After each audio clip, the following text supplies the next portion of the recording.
Quand on regarde ce qui se passe, il y a quand même beaucoup de voix de gauche qui critiquent ce gouvernement de gauche.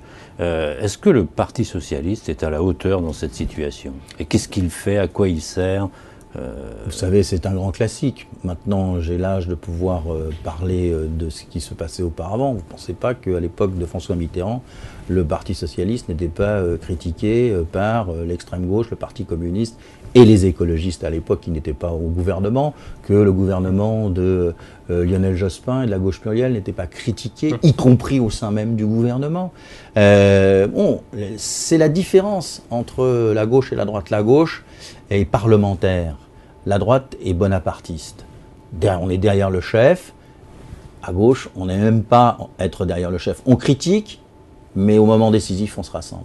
Mais vous ne pensez pas que dans des situations difficiles, comme en ce moment, passer son temps à se critiquer, c'est se tirer des balles dans le pied, c'est s'affaiblir, et c'est s'interdire la réforme, enfin. Ça, vous parlez d'or, vous avez raison.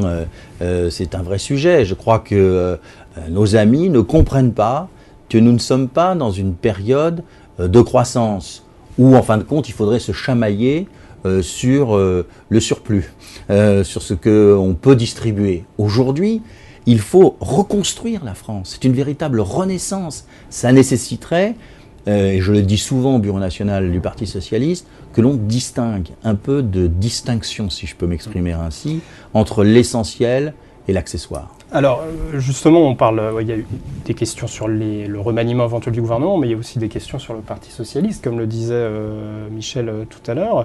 Est-ce que vous pensez qu'il y a un Harlem Désir bashing, comme le disait Julien Drey il n'y a pas très longtemps sur les ondes? On a beaucoup parlé des couacs d'Harlem Désir depuis qu'il est à la tête du PS. Est-ce qu'il y a un Harlem bashing, selon vous? Bon, on ne peut pas dire que la presse l'aide ou le soutienne. Mais est-ce que lui, il aide la presse? Disons qu'il fait de son mieux dans une situation qui n'est pas toujours de son fait. Vous êtes gentil avec lui. Mais vous étiez son compétiteur, il faut le rappeler. Bien sûr, j'étais son compétiteur, mais maintenant il est là. Jusqu'au prochain congrès, qui est en 2015. Il essaye de mener la barque des socialistes derrière la chaloupe des socialistes, derrière le bateau du gouvernement.